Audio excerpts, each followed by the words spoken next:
friends, welcome to My Sew Bliss. Today I'm excited to show you how to finish off the binding on your quilt. Last week I showed you how we put the binding on, or how I like to do it, and then attach the ends of the binding together so that it's a continuous strip and it looks so beautiful and fits every single time. So if you didn't watch that one, make sure to go back and watch last week's video because it has some excellent tips in there. So today I thought I'd share with you how I finish it off. I do love hand stitching. I 9 times out of 10 will choose to hand bind my quilt just because I love the way it looks. Now, there are other options out there and you don't have to do it the way I do it. That's one thing that I love about sewing is you can do it so many different ways, and this is just the way I've learned that I like, and the way that I like that it looks, and also the way that I even do it. I feel like some people do that differently, so it's fascinating and I love it. That's a fun thing about sewing. So I'm going to show you. I have this black binding on. Here's my rhino quilt. It's turning out so cute. I thought I was going to get this done in the car and I ended up not even taking it with me. So you guys are in luck because I get to show you. So a few of my favorite tools before we get started. I'm sure you've heard this before. Clips. You need clips. I love little small ones for binding because they just fit right over the edge of that binding and fit so nicely. The big ones are just a little more bulky, but if you have them, great. You don't need a ton either. Like if you do like 10, maybe 15 in a row and then move them as you go, that's great. I never clip the whole quilt, and I don't think anybody does. Do they? Do you? I don't know. Let me know. Another item that I recently found actually that I really love, and it's kind of random, but I thought I'd share in this video, especially because I'm hand sewing, is this container for hand needles. It's genius. So it's magnetic. All of them are gonna stay in there. Sometimes I don't trust it, but it does work.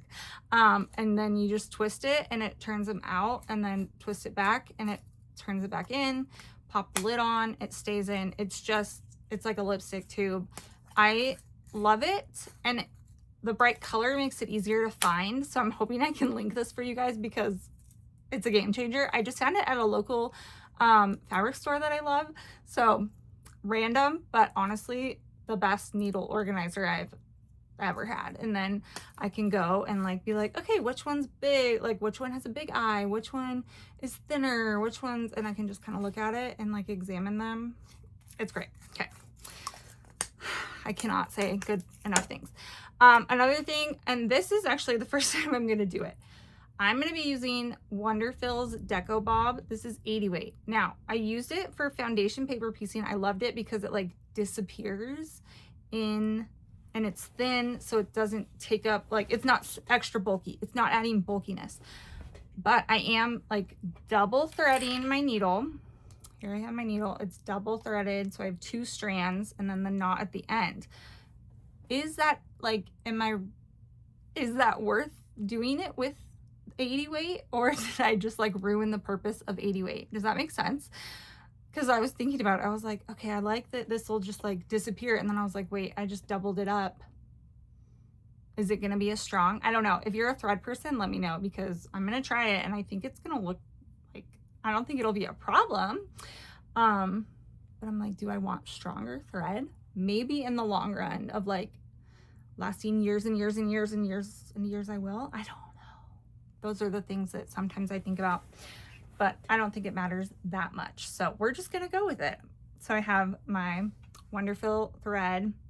I like it. It disappears. It's gonna be great. Our clips, our needle, it's awesome. Another thing I'm gonna be using, I like to iron my binding. I know I said this in my other video, but I'm going, before I even start sewing that, hand sewing that, I'm going to iron the binding away from the quilt. So I stitched it onto the front of the quilt and now I'm pushing it away, and this just helps it lay so much nicer, makes it so you're going to get the full binding fold over and nothing like not pulled over, if that makes sense, like all the way. And I think it like helps the sewing of it so much nicer. So I'm just gonna iron this real quick. I'm gonna kind of iron the corner a little bit, but I'll show you what that looks like. So it just makes it so it's gonna want to lay the way we're going, the way we want it to go. And it looks so nice. Okay, and one other thing, and maybe this is wrong, but I am going to trim just a little bit of the quilt because it did get, like, I had to put the binding in a little bit, and so I need to trim a little bit down so that the binding folds over the whole thing. So if you need to do any of that, I say do it, go for it. I don't know, will the quilt police not like that I say that? Maybe, but I'm here for it. I say do what you have to, do what you need. And we're gonna trim these threads because it actually drives me crazy. I've learned that if I have like extra threads while I'm hand sewing, it drives me bonkers. So I'm getting more picky, I guess. Okay, so what I'm gonna do is I'm just gonna start close to this edge, and I just take it and I fold it. We're gonna match it up with that seam that we sewed, and then clip it a few times to get this ready. And I am gonna show you this corner, what we're gonna do here, and we're gonna make it look beautiful. So we're gonna clip this in place and get ready to sew it. And let me bring you in a little closer so you can see how I'm gonna hand sew this. When you get started doing this, you can start wherever you want. I'm just starting close to the corner so that it doesn't take me forever to get to a corner so I can show you guys. But I'm gonna take my needle, I have a knot at the end of it. I'm gonna just stick it in between my fabric and the binding and get like a big chunk of it. And just pull that through just so that knot will be hidden underneath the binding, and we're ready to go. So I like to start by taking a chunk of the binding, and by chunk I mean like 3/8 of an inch to a 1/2 an inch, probably closer to 1/2 an inch, especially because I don't want this to take forever. And I slide the needle through, and then I take a little chunk of the background fabric, this minky. I gotta make sure I get through it. That's a big chunk, but it's because it's minky that I can take that big chunk because it's not gonna be seen, which is great. I'm gonna say minky's gonna work in our favor here, and I'm just gonna pull that through, and you can't even see the stitches. I'm just gonna pull that tight, and then right next to where it came out of the binding, I'm gonna stitch it back through, slip it or slide it through about 1/2 an inch, and then pull through. And this is what I was told, at least, is a slip stitch, and what I was taught how to hand bind a quilt. And I know there's different ways. You could whip stitch it, you could take a chunk of the background and the binding. So I could do a chunk here, and really I think both are wonderful ways to finish off and hand bind your quilt. The goal here is just to create stitches that aren't really seen in the binding or on the quilt. So I'm making sure I'm not going through to the other side. I'm just going through the minky. And then when I go through the binding, I'm just sliding in between. See how it like is in between on that fold? I'm just sliding through there and then pulling it through. It's funny, it keeps getting stuck on my bracelet. Like, maybe I shouldn't wear a bracelet while I do this.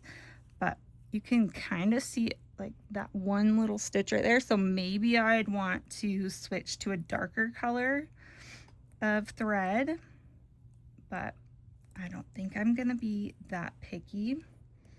It's so smooth though, and is gliding so nicely. I love it. Okay, so we're gonna finish this edge and go to the corner, and I'll show you how I finish off this corner.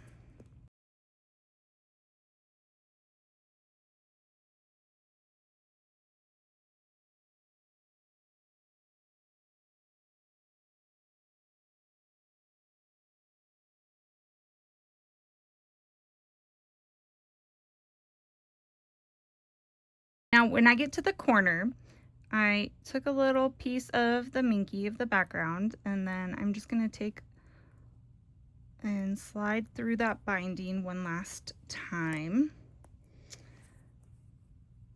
And I'm just right by the edge. So I'm going to take one more chunk of the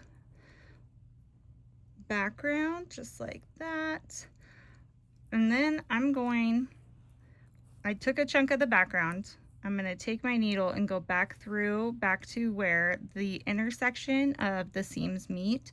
So from this side right here to this side right here, I'm just going to take my needle and go under the minky or the backing fabric and come out at that intersection point. And make sure I got it. Okay.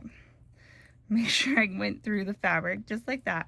So I came and made that angle because I just put it straight across. I just made the binding straight across like that. And now I'm going to fold that in. So it should create this diagonal. And with my minky, it's a little tight, but we can use our clips. And actually I can just set that needle down for a second since the thread's attached. But I want the end to meet up with that intersection, and I want this angle to be at an angle. I want it to line up perfectly with that corner. I would like a crisp corner is what I would like. And I'm gonna make sure it's pulled out all the way. Okay, and fold that in, and I'm gonna clip that. And I like to go and clip down a little ways, like a couple inches. Make sure that's held in place. You could also iron it to really help it get held in place. I think with the minky, it's just really bulky for me. And I also don't want to melt that minky, so we're gonna take the safe route and not iron it, but just want to make sure this is laying correctly. And once I have it the way I like it, if I need to tuck that more, but I think I'm happy. If it's not a perfect angle or perfect point, I'm okay with that as well. I'm definitely not a perfectionist when it comes to my sewing, and that's okay. You don't have to be. So hopefully with this black, I can show you how I get this sewn in place. And like I said, there's different ways to do this, but I just like to come and kind of do what I've been doing and take a chunk of the binding. I'm going to come towards myself and go to that angle. So I took a chunk, and now I'm going to stitch into, this is on top of the binding now. So I'm going to just take a little chunk of that.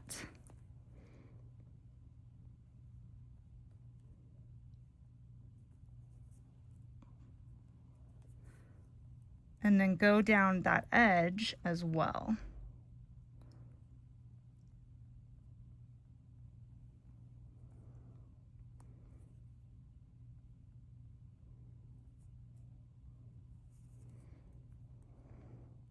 This is definitely one of those moments you want to make sure you have good lighting and can see. Okay, so you can kind of see. I really like when people do like little X's on it too, so that's also another option. So it's like actually seen, the stitches are actually seen, but on this one we're gonna try and hide them. But I also like when this lays really nice and flat, because you could stop right there and then go back up, but I'm going to take it and slide through the binding a little bit farther into this angle. Like I said, we'll pull our threads tight so we can't see anything, and take a chunk, and that's just going to hold this down so nicely.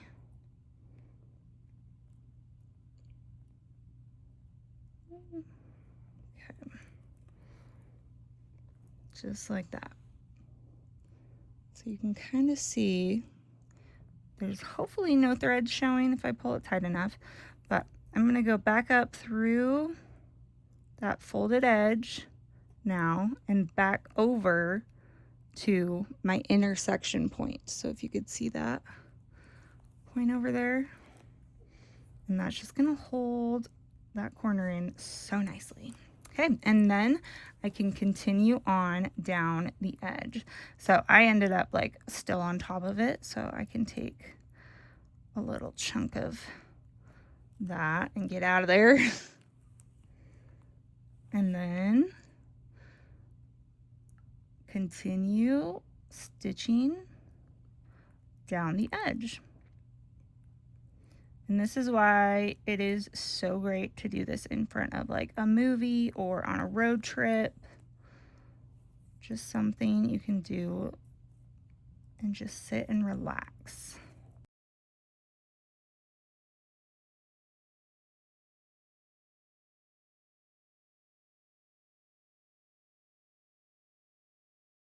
All right, guys, that is how I like to finish off hand binding my quilts. So let me show you a little close up. This is what it looks like on the right, I guess the right side of the quilt. That point is so perfect. Oh, I love it. And like the fold lines up perfectly. So I'm more worried about like this one. Well, not that worried, but I'm more wanting this one to line up correctly than the backside. I mean, I would love for the backside to match up as well, but sometimes we don't always get that, and that's okay. And it doesn't have to be perfect, because I don't know who's looking that closely at these quilts. Probably no one, so don't stress too much about it if they don't match up that perfectly. But hopefully you got some good tips, tricks, or new favorite tools in this video. If you did, make sure to give this video a thumbs up and to subscribe for more sewing tutorials, tips and tricks, and fun times. And I will see you guys next time. Bye!